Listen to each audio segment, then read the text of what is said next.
Good afternoon and welcome. So we have several announcements to do today. It's Friday, so we start with the agenda of President von der Leyen for next week. The President will be traveling to Strasbourg for the plenary session of the European Parliament. There on Tuesday, she will be participating in the debate on the conclusions of the European Council meeting of the 20th of March.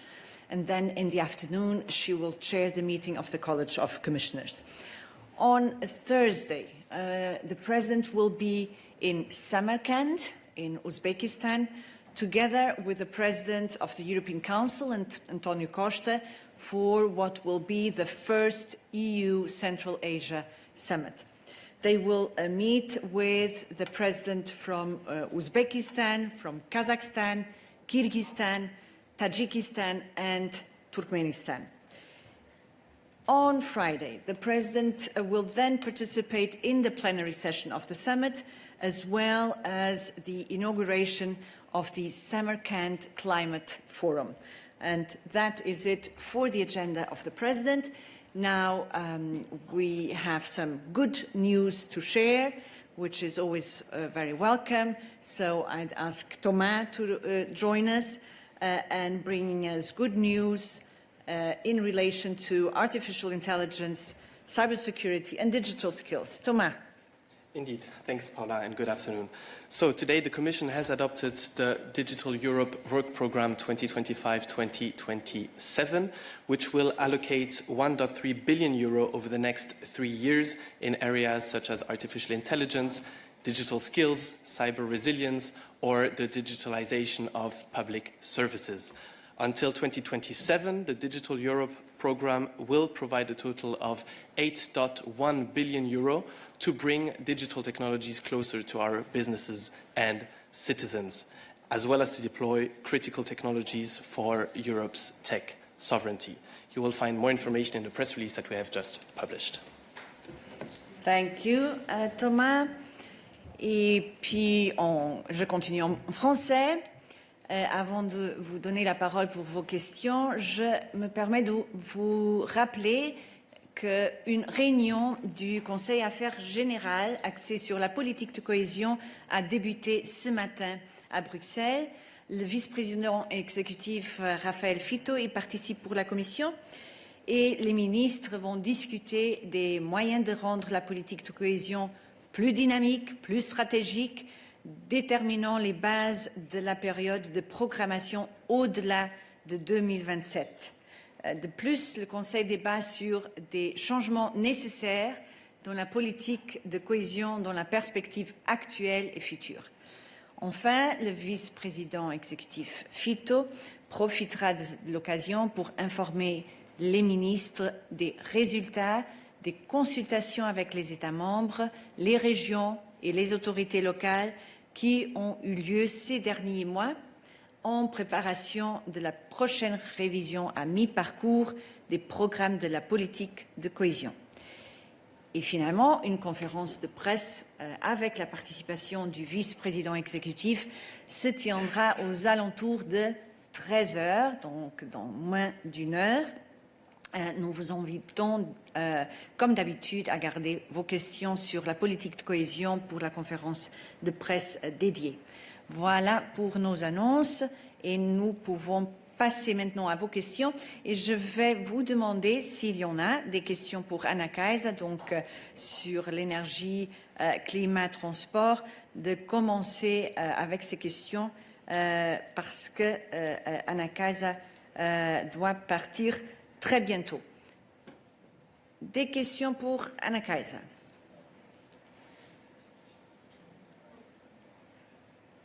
Yes, Nicolas. Given the data on Russian fossil fuel imports last year, I wanted to ask for an update on the Russian fossil fuels roadmap, and secondarily, whether you have anything new for us to share on the 2040 climate target proposal. Thank you. Anna Kaiser then. Thanks a lot. On the second, on the timing, you were asking about 2040. Not really to add to what Commissioner Roosevelt as well said. The Environmental Council yesterday, it is being prepared, and we will come up with the proposal in near future.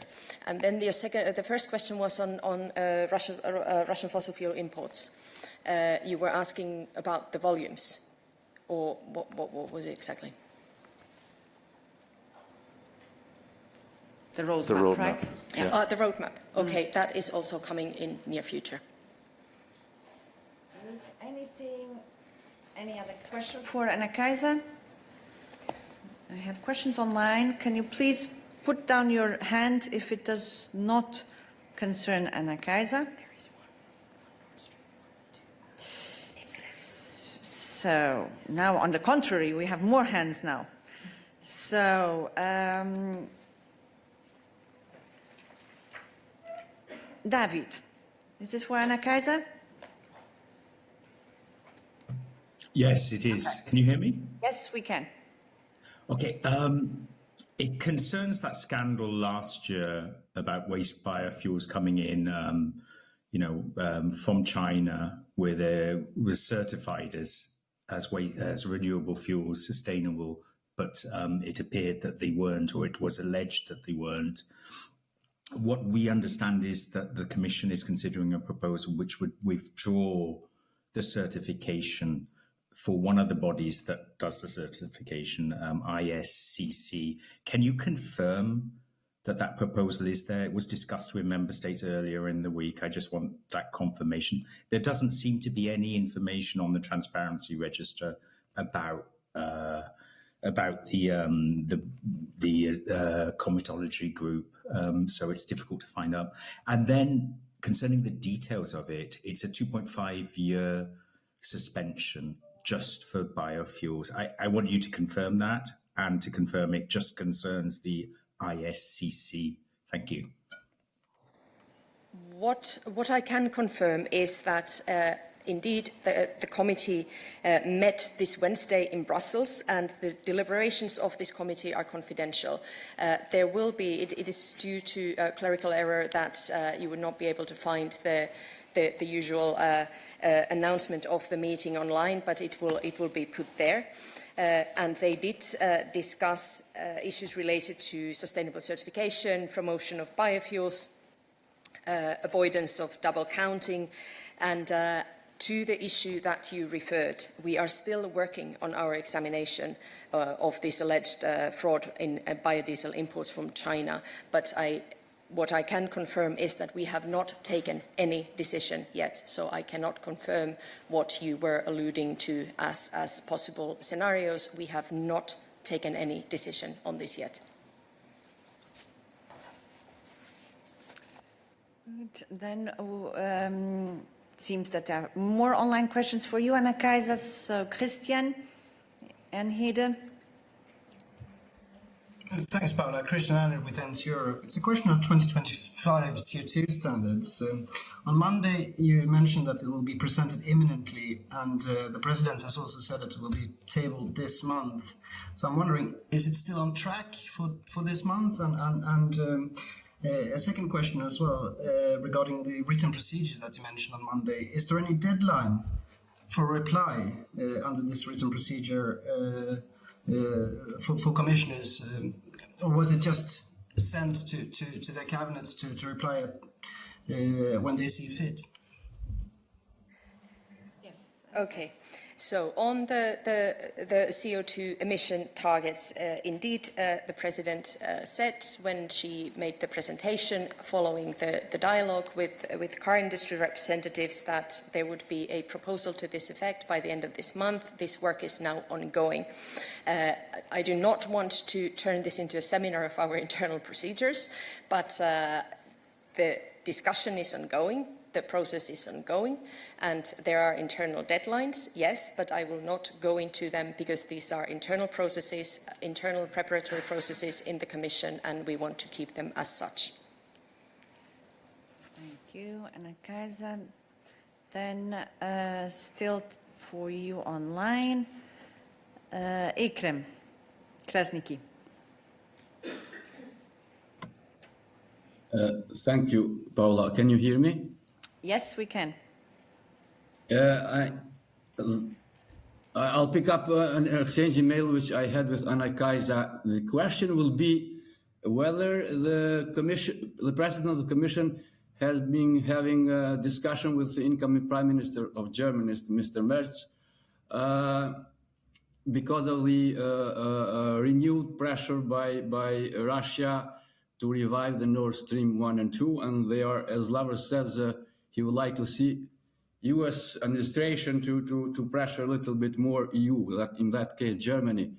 The question is, because I'm asking the question whether there have been these two talks between von der Leyen and Merz, if EU would like to stick to the deadlines of ending the fossil fuels imports from Russia, especially natural gas.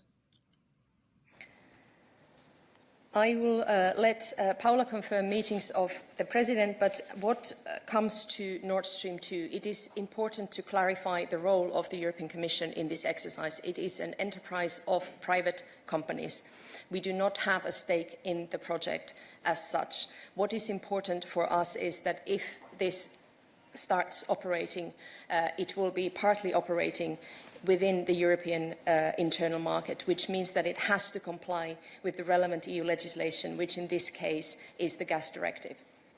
This is where sort of our interest in this case and our role at this stage ends, and therefore it's important to see that we are not, Nord Stream 2 was never a project of common interest. It has not been receiving any EU funding, and it has not been diversifying our sources in any way. It has never supplied gas to European Union, and therefore the role of the European Commission has to be seen as someone who is making sure that any projects that operate within the European Union, inside the European Union, has to comply with our eligible legislation.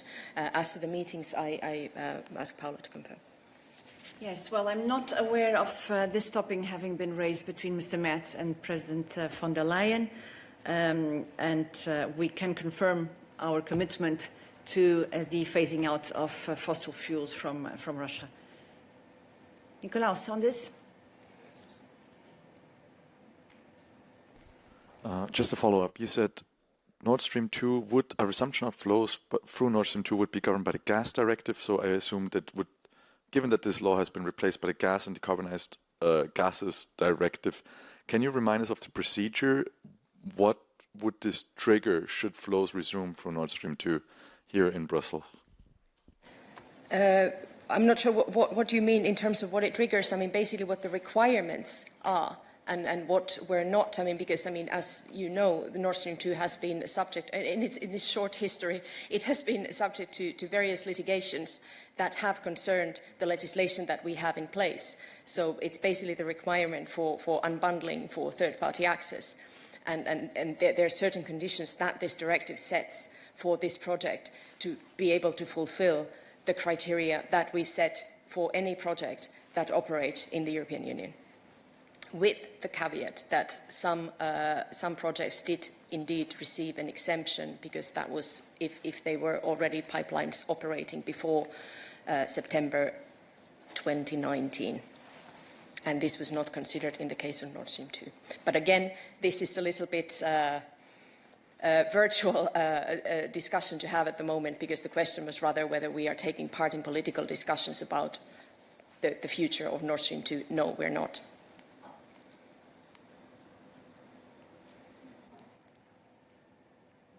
I'm not at all asking about the political discussions. I'm certainly only interested in the legal implications in the current legal framework.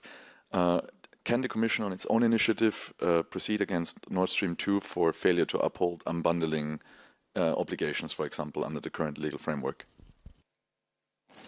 We have exactly the same arsenal of tools in our disposal as regards any project or any company or any enterprise or any other entity that is not fulfilling or not complying with our legislation. We have exactly the same procedures also as regards Nord Stream. It is no different from other processes, from other companies, other projects. Okay, now I still see some hands up, and I don't know if Christian and David are these follow-ups to what you've asked before to Anna Kaiser? So starting with David. So. Yeah, you can hear me? Yeah? Yes. Okay, back to the waste, the fraud and the waste-based biofuels. I was wondering if the Commission has solved the issue, or do you still see evidence of waste, fraud of waste-based biofuels entering the EU?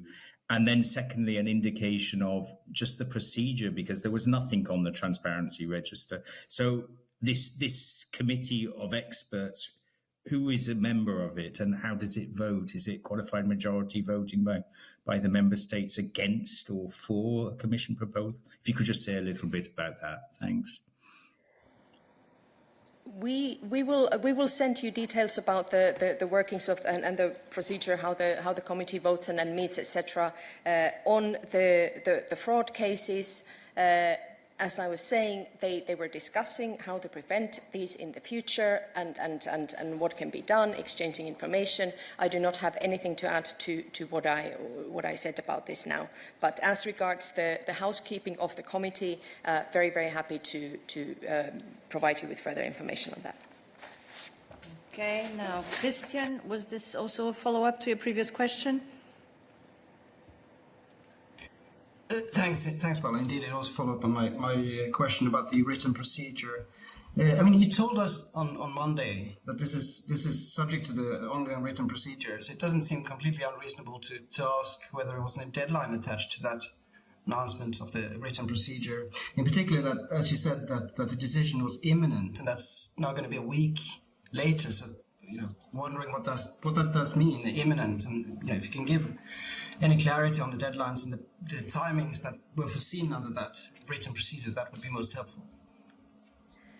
Christian, as I said, we will not run a seminar on our internal procedures here at midday, on the record, on camera. We do not do that.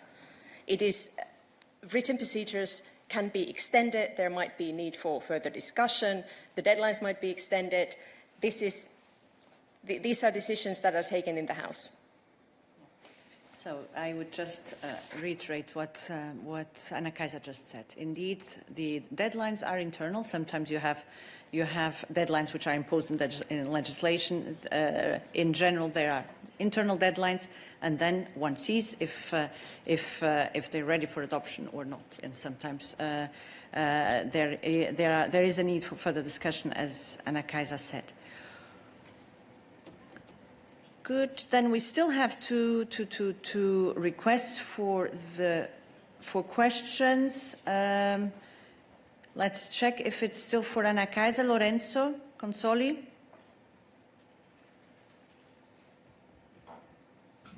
Yes, I hope you can hear me. Yes. Yes. Okay. Sorry, I try again. Sorry to put pressure on Anna Kaiser, but what we would like to understand, we understand there is an internal procedure. There is a consultation within the Commission, the different Commission services. But can we have something more about the subject? Because, for instance, I heard that there could be a problem about the European Parliament pressures for not having an accelerated procedure on this issue. Is it possible that there are member states that are making pressure on the Commission to have something more than what is on the paper? I mean, can you give us something about the issues that are in this moment delaying the approval? Because that would be very interesting. Sorry. What I can say at this stage is that it is an ongoing process. There are discussions ongoing. I cannot speak on behalf of the Parliament or on behalf of Member States what they might or might not do.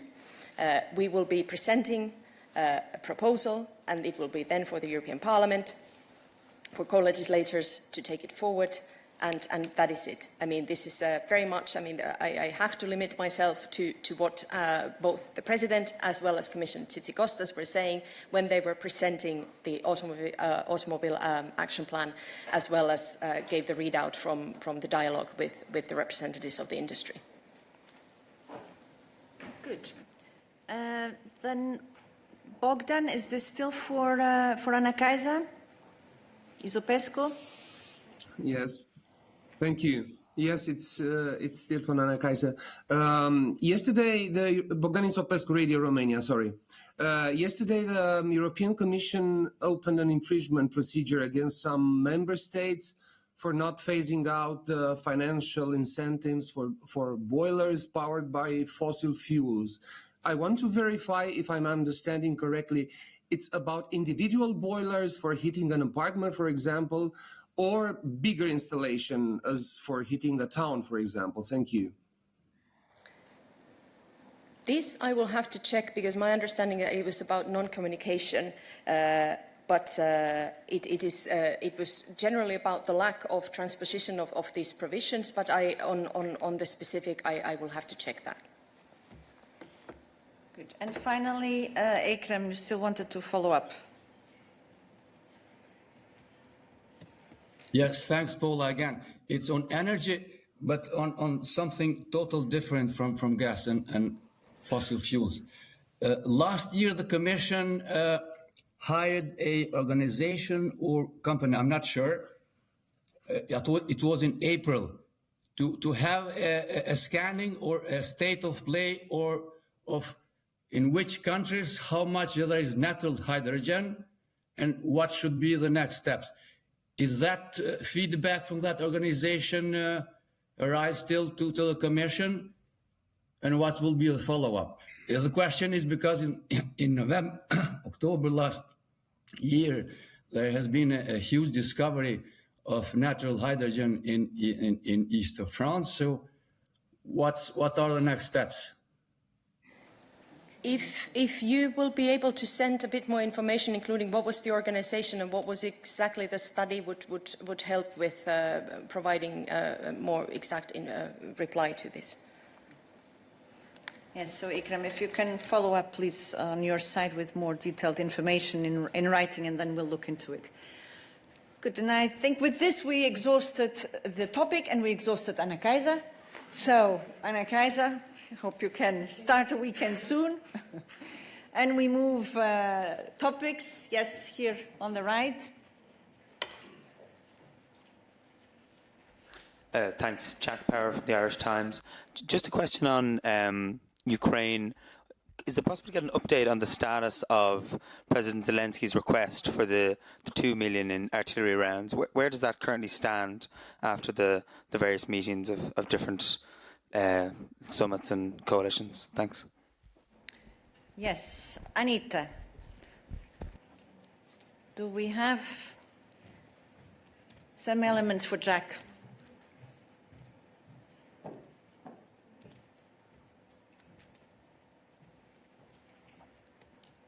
Thank you very much, Jack, for your question. This is indeed the focus of our work, and this is what we're focusing on. In terms of the next exact steps and deliverables, I'll need to come back to you once available. So no further details at the moment. Since we have Anita here with us, any questions for Anita? Yes? Yes. From Interpress News. My question is about Georgia. So just recently, U.S. Senate Foreign Relations Committee supported Megobar Act, which supports Georgian people and the country's Euro-Atlantic integration. My question is, what is the position of Brussels about this topic, and how EU institutions look at the U.S.-Georgia current relationship? Thank you. Thank you. Indeed, we have seen the Senate Act. We take note of this. This shows once more that the world is paying attention to what is happening in Georgia. Our position is very clear, as also stated by the High Representative. Since the last year, we have seen with the parliamentary election that we have a serious democratic backsliding with a serious repression against civilians, against journalists that have been jailed and innocent protesters. We have reacted immediately, both in terms of downgrading and cutting our political contacts, but also when it comes to stopping our direct assistance to the Georgian authorities and also reallocating financial support to the civil society. Okay, good. Yes.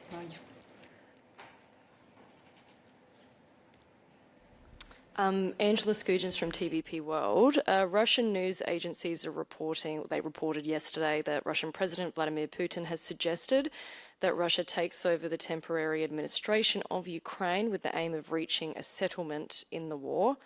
The aim is to allow for new elections and the signature of key accords, he claims. What is the Commission's position on this proposal? Thank you. Well, Putin is a criminal and he's sought for war crimes. And we're not going to pay attention or comment on whatever he issues as propaganda. We will closely look at the facts. And the fact is that we have an aggressor. We have Ukraine, who's showing nothing but goodwill towards peace. And this is where we are in terms of our support to Ukraine and our focus on ensuring that we will have a long and just and lasting peace. And if we may add, Mr. Zelensky has been legitimately elected, democratically elected, and as long as the Ukrainian people do not ask for elections, no one else should suggest them. Any other question to Anita?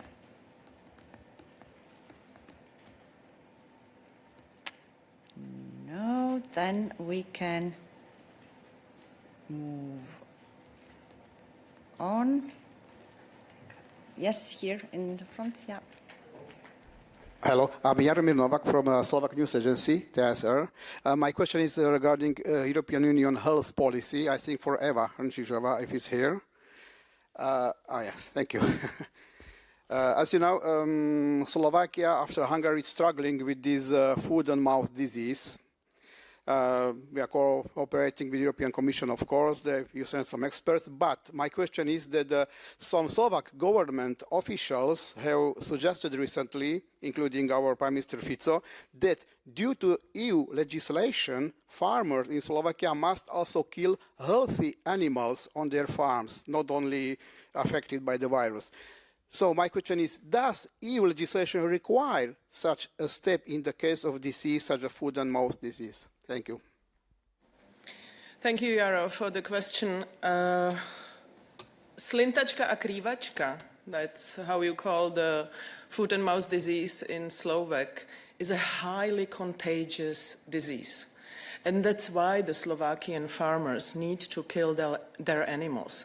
Unfortunately, it's highly contagious, it can spread very quickly, and due to the rules we have, due to the EU legislation that we have, we can prevent the spread and we can prevent the losses that could have been much more bigger. It means that if the Slovakian farmers take the EU measures and the rules that we have in our animal law, we can prevent also the losses in other European countries. Obviously, we watch the situation in Slovakia very, very closely since the beginning of the outbreak. The EU vet team was on the spot. They were there. The team is composed from the best experts in the Union that can help with the situation. Also, Czechia, Hungary, Austria helped Slovakia with the decontamination, with the disinfection of the farms. And Germany is helping with the suppressive vaccine that is at the moment being used in Slovakia, also to spread, to stop the spread of the disease. So this is a way how to prevent the foot and mouth disease in a wider region. Obviously, the farms, Medvedio, Luch, Nyarat, they are close to each other, so we need to create the perimeter around the farms. In the most affected areas, it means in the farms, the animals need to be culled, and farmers need to take the most severe measures. And in the surveillance zones that are around the farms, there needs to be very vigilant hygiene and decontamination measures. Anything else what you would like to ask? It's about compensation, but I think it's not your thing. But how big could be the compensation from EU part if we will present our analysis? Yes, I can then give you exact numbers, but again, EU is here to help the Slovakian farmers, and there are measures for compensation of the farmers. It's a co-financing with the member states, which is from 20 to 30% according to some other data, so it depends. But definitely EU is here to support the Slovakian farmers. Any other question to Eva? No. Then we can change topic. Yes. Thank you. Finbar Birmingham here from the South China Morning Post. Question about Commissioner Šefčovič's current and ongoing trip to Beijing and the communications around that. I mean, there was no briefing beforehand. There have been no readouts from any of his meetings with Chinese interlocutors. We were told earlier in the week that there would be a press conference in Beijing tomorrow. That has now been cancelled. The Commission is not publishing the speech or the remarks that Commissioner Šefčovič gave to the EU businesses in China yesterday. So I just want to ask, why is this sort of shroud of secrecy about this trip? I mean, why is there no communications? We're reliant on readouts, unfortunately, from the Chinese side, which are, let's say, weighted in one direction. So I just wanted to ask for the Commission's explanation of the lack of comms. Thanks. Good. We don't have Olaf with us here today, but I'll see with Thomas if you know more about any communication plans by Commissioner Šefčovič on his trip to China. I'll try to be as helpful as possible. So we have issued a daily news detailing the trip as much as possible. The mission is still ongoing, so I'll ask for a bit more patience before we can revert back with some findings. Indeed, and to a question, it's really a choice of each commissioner to what extent to publish, not to publish, and share the speeches, Finbar. So this is really a choice. But indeed, let's see whether towards the end of the mission, whether and in what form Commissioner Šefčovič will inform the press. Okay, we'll have to wait and see. Still to Thomas. Under his double hat today, Finbar, you want it's still a follow-up or a different question? Yeah, please. I mean, just the lack of a readout, is that not quite unorthodox? I think about other commissioners who've travelled to China. I know that you said it's an individual choice, but is this something, because also when Commissioner Šefčovič went to America earlier in the week, there was very little communications around that. Is this a new normal in terms of trade communications or general communications with the world's superpowers? Thanks. There may be various reasons for communicating more or less, sooner or later, and it really depends on the type of the discussions that are ongoing, whether it makes more sense to do it at the very end of a visit, whether it makes sense to have even a technical briefing before. It really depends. But we noted well your interest for the readout of this mission, and we will take it back to our colleagues in the team of Commissioner Šefčovič. To Thomas in his double hat today, yes, please. Yeah, I had a question on US services export. So is the EU considering hitting the US with retaliatory tariffs on services, as reported by FT this morning, such as suspending IP rights that would hit big tech companies? Hello, Anupriya. I wouldn't go further than what Olof said yesterday, meaning that we are ready to respond in an effective manner, in a robust manner, in a proportionate manner, and we're currently in a negotiated position. We want to find a negotiated solution.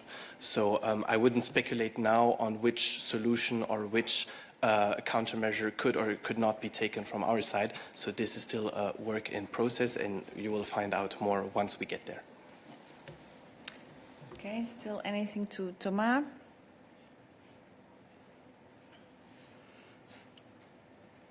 No, then we can move on. Jorge.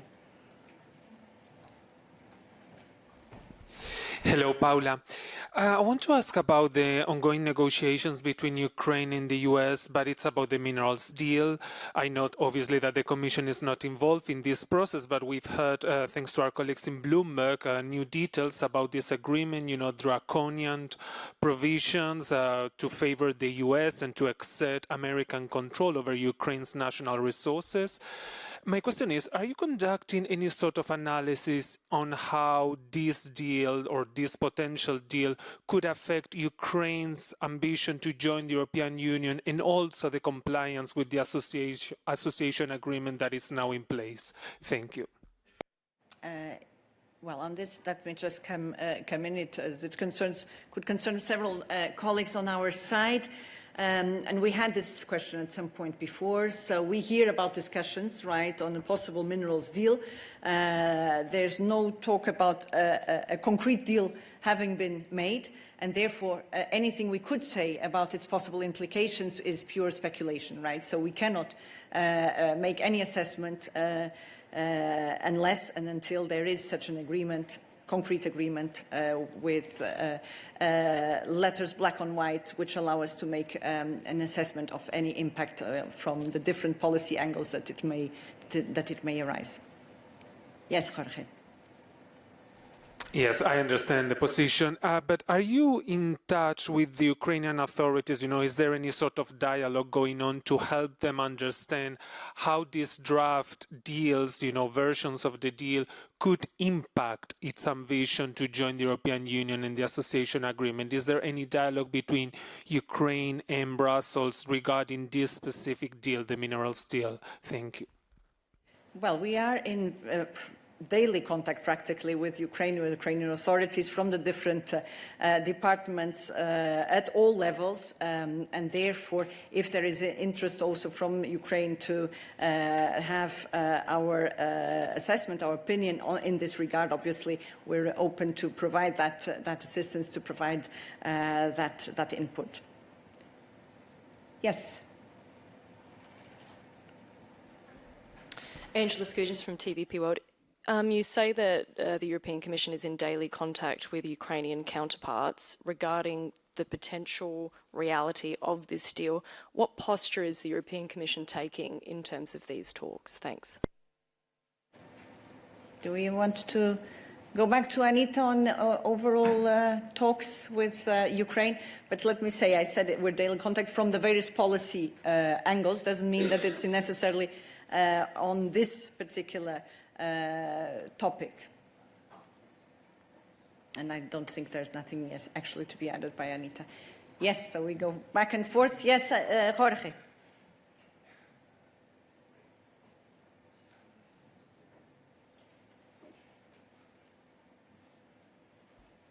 Yes, but just to clarify, you said obviously that this dialogue with Ukraine encompasses a wide range of policies and priorities, but has Ukraine specifically asked you for any sort of assistance or guidance regarding the mineral deal and the impact on the accession process, or this has not been officially discussed in a sort of, structured dialogue with Ukraine?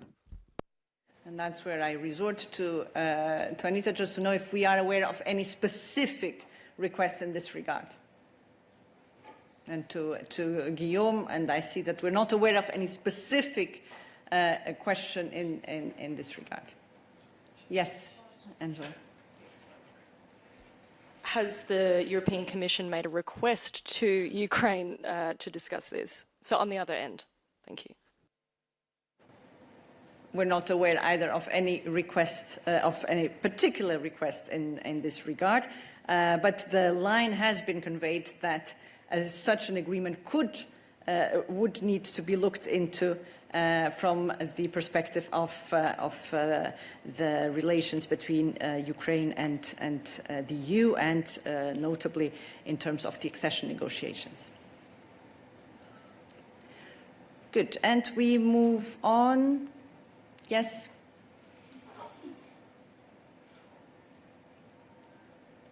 Thank you, Paula. I have a repeated question from yesterday on the situation in the Horn of Africa, on foreign affairs, because the situation is very, very tense there, and the expert community and the United Nations are warning of the high risks of a break of the war, because there is a heated debate between federal government of Ethiopia and Tigray region again.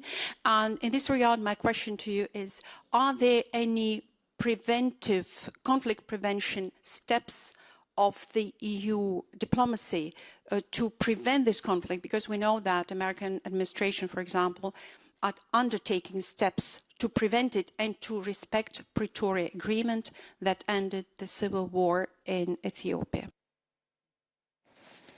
Thank you. Anwar. Yes, thank you for the question. As mentioned in the local joint statement that I had already referred to in previous interventions, that has been published on the 13th of March. Earlier this month, the European Union had emphasized its full support for the cessation of hostilities agreement of November 2022, and we have urged all parties to protect this agreement by de-escalating and engaging in urgent dialogue. The EU is in discussion with the different stakeholders, and we call for solving differences through dialogue. Violence must never and cannot be the answer. It is of paramount importance that the cessation of hostilities agreement continues to be the framework to solve outstanding issues and consequences to the conflict in the north of Ethiopia. Thank you, Anwar. And further questions for Anwar, if not in the room. Sorry, you would like to follow up? And, Yes, it's follow-up on Ethiopia, but not on political issues, but on humanitarian aid, because maybe it's the other person who should answer. I posed the question. It was visible that there are cuts in humanitarian aid funds, because last year it was 40 million and 86 million, and this year it's 40 million. And as we know, there's 1 million of refugees from Sudan, also, for example, from the neighboring countries. So there is a huge need in food, because there is a high risk of famine. And also there are new problems because there is no more American aid, or all the food aid was stopped. In this regard, my question is the Commission going to revise this situation and add more help, more aid to those who are in need in Ethiopia? So indeed, we'll get back to your question then with Eva. And now, because I see that Nuruddin has been asking for the floor already for a while to ask a question to Anwar. So Nuruddin. Merci Paula. J'ai deux questions, si tu permets, Anwar. Une sur l'Iran. Il y a un échange de lettres depuis quelques semaines entre l'administration américaine et l'Iran. Le ministre iranien des Affaires étrangères a dit hier que son pays voudrait bien reprendre ou est disposé à reprendre les négociations indirectes avec les États-Unis, parce que les États-Unis appliquent ce qu'ils appellent le maximum pressure et que les Iraniens n'acceptent pas ça.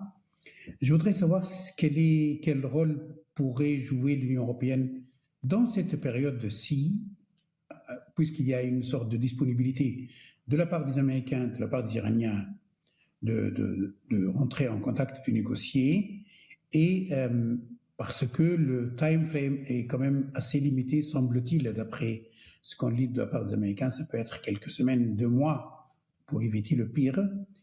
Et en relation avec cela, qui est le diplomate européen qui a hérité du dossier de M. Enrique Mora s'agissant du nucléaire iranien?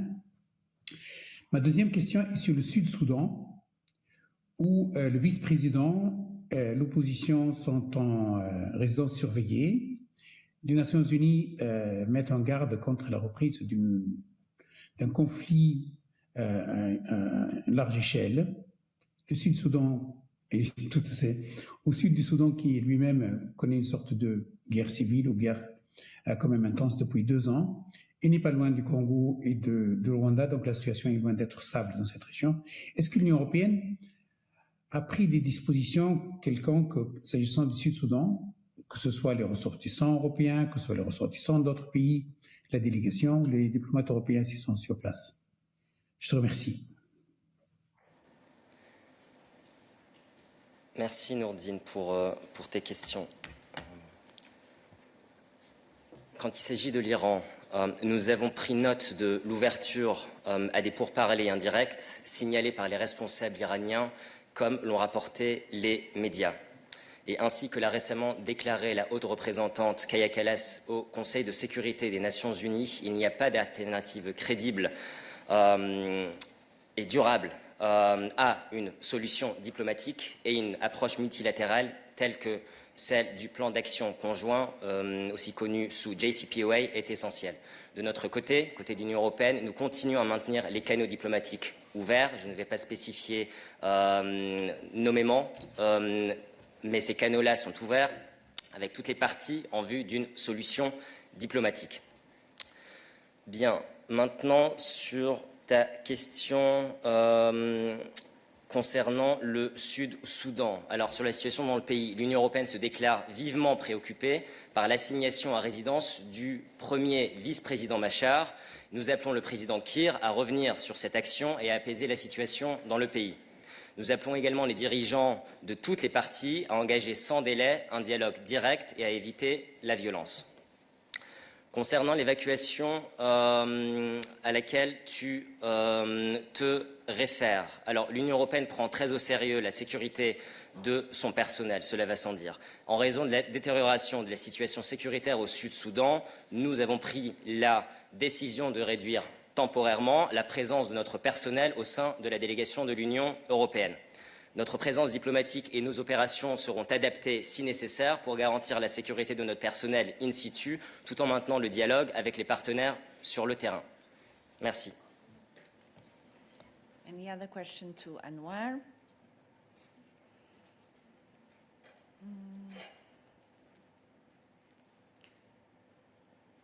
Amaya Portugal, is that to Anwar?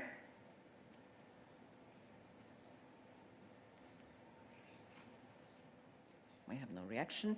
So we then, thank you, Anwar. I'll then ask Eva to come back, to go back to the question earlier on Ethiopian humanitarian aid. And then we also have an online question, again for you, Eva. Hello, you talked about the numbers and budget on Ethiopia, right? Yes, thank you. Because there is a new situation. From one side, there is a huge political pressure and risk. From the other side, American situation changed. So the food chain stopped. So there is no more food delivery because there were decisions taken by the new American administration. And now the question is it sufficient, this 40 million, which was assigned for humanitarian aid to Ethiopians? Because there are people from Tigray region who are displaced, but also there's 1 million refugees from the neighboring countries, mainly from Sudan. So my question to you, is the European Union going to adapt the budget to resolve the food crisis in Ethiopia? Yes, we are totally aware of the situation, and we are aware of the situation in Sudan. And if you speak about 40 million, it's an initial budget. And this is normal also for other regions in the world, that we put some kind of initial budget and then we bring some top-ups in the rest of the year, which was also, I think, the case of Ethiopia last year. So it means that for the moment we provide the assistance via our usual partners, via UN and NGOs.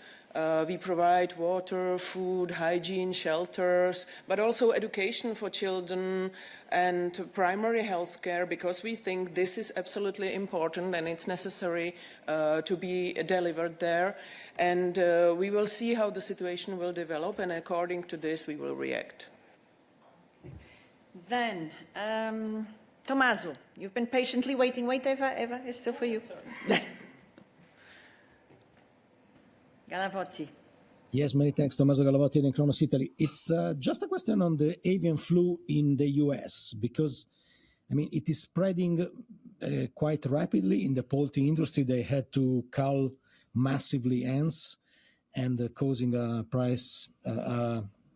spike in the price of eggs. And moreover, it is spreading also among cats, which are pets which live side by side with humans. And there's also the fact that the CDC in Atlanta seems to be targeted, particularly targeted by DOJ officials, and the climate over there is not the best one to work on these issues. I wonder if this is on your radar, and if you're worried by the situation which is developing in the US. Many thanks. Obviously, it is on our radar, and we are aware of the situation in the US. On the other hand, I can say that we are lucky that we don't have such a situation here in the European Union. Our experts who assess the situation regularly, they see very low risk for general public here in European Union. And it's important also to underline that we have no human infection here, contrary to the US. So we are also tracking the evolution, the genetic evolution of the virus. And obviously we work together with the member states. We support the member states in prevention, in containment, in the control, and in taking good care of the poultry in the European Union. Thank you, Eva. I think this was it for Eva for today. Any other question in the room? Yes, please.